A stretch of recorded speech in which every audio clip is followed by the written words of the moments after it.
¿Qué tal? ¿Cómo están? Una vez más aquí en Ingeniería y Matemáticas. Vamos con estadística. El cálculo de la desviación estándar.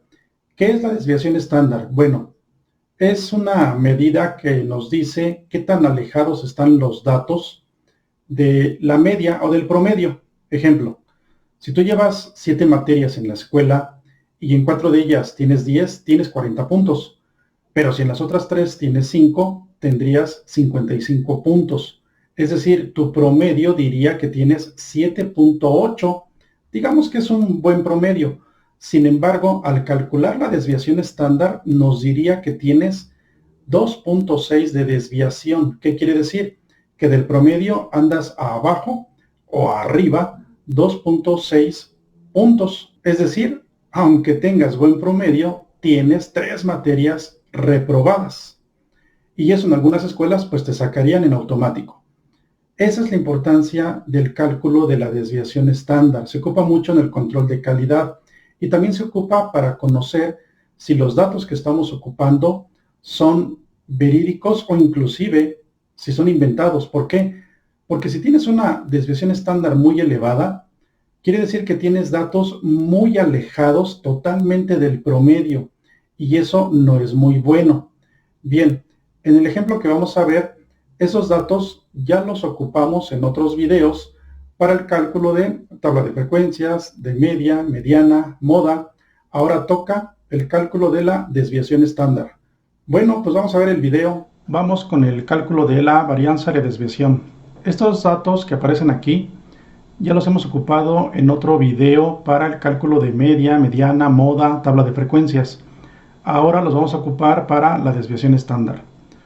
Bien, aquí aparecen las fórmulas. Si observas, aquí tenemos la varianza y la desviación estándar. La diferencia entre ellas dos es que en el caso de la varianza, aquí está el cuadrado. Si le quitamos el cuadrado y pasa como raíz, vamos a obtener precisamente la desviación estándar. Es decir, la desviación estándar es la raíz de la varianza. Ahora, la definición de desviación es esta. Es una medida de variación de todos los valores con respecto a la media. ¿Cómo lo vamos a calcular? Tenemos que calcular primero la media. Aquí está. Este dato ya lo teníamos calculado en otro video. Ahora, observa la fórmula. La fórmula dice lo siguiente. La sumatoria de cada dato menos la media y eso elevado al cuadrado entre n-1. ¿Quién es n? N es el número de datos, que en este caso son 40 datos. Entonces sería 40 menos 1 y le sacamos la raíz. Vamos a ver el proceso. Tenemos la media, 75.10. Lo siguiente es hacer una tabla. Aquí tenemos los datos. Aquí aparecen todos los datos del 1 al 40. Y después aparecen precisamente el valor de cada uno de los datos, la X. Después aparece la otra columna que es la de la media. Esta columna de la media,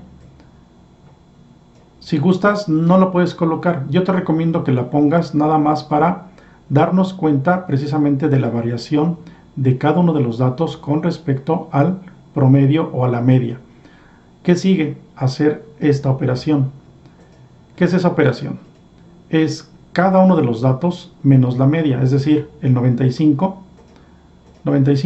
menos el 75.1, eso nos da 19.9. Si eso lo elevamos al cuadrado, nos da 396.01. Aquí está. Si tomamos este 58, tendríamos 58 menos la media. Si observas es negativo, menos 17.1. Y al elevarla al cuadrado nos daría 292.41. Es este que aparece aquí. Recuerda que cuando elevamos al cuadrado, ya sea de un negativo o de un positivo, siempre el cuadrado va a ser positivo. Eso es importante porque de repente nos equivocamos aquí en esta parte. Bueno, ya que tenemos todas las restas elevadas al cuadrado, lo que sigue es la suma. Aquí está la suma.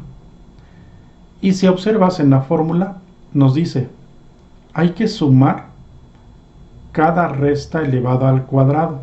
Es esto que aparece aquí. Sumar cada una de las restas elevadas al cuadrado entre n-1 y su raíz. Entonces vamos a sustituir y hacer las operaciones. Ya tenemos la sumatoria, aquí está. Si la sustituimos, tendremos esto.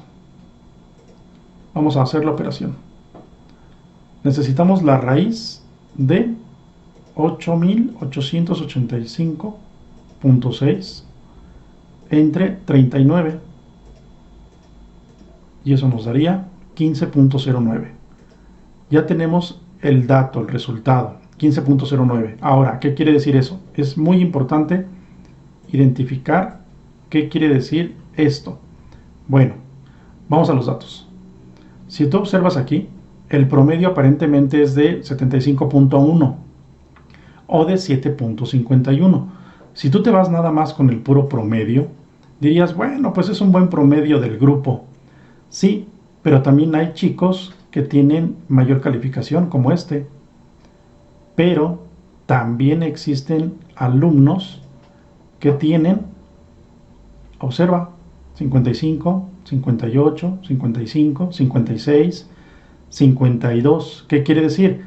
Que a pesar de que es un buen promedio el 75.1, hay alumnos reprobados. Por esa razón, no te vayas siempre con el promedio. El promedio, pues nos puede decir que vamos bien, pero con la desviación estándar nos podemos dar cuenta si efectivamente andamos muy bien. Es decir, la desviación estándar, mientras más se acerque a cero, quiere decir que el promedio es verdaderamente muy representativo. No vamos a tener datos ni muy arriba ni muy abajo. En este caso ya observaste que también hay reprobados. Y entonces, pues no podemos decir que ese grupo va muy bien porque hay varios reprobados. Bien, ahora observa lo siguiente. Tenemos aquí otra fórmula, esta de aquí. No aparece n-1. ¿Por qué? Porque si la n-1 corresponde a la desviación estándar de la población, es decir, si los datos que vas a ocupar los vas a ocupar como población, tienes que usar esta fórmula. Normalmente en las calculadoras que te hacen la operación directa, traen esta de aquí. Entonces, tienes que tener cuidado si es que lo haces con una calculadora que te haga toda la operación, de cuidar si necesitas esta o la de n nada más, para que no tengas los resultados erróneos.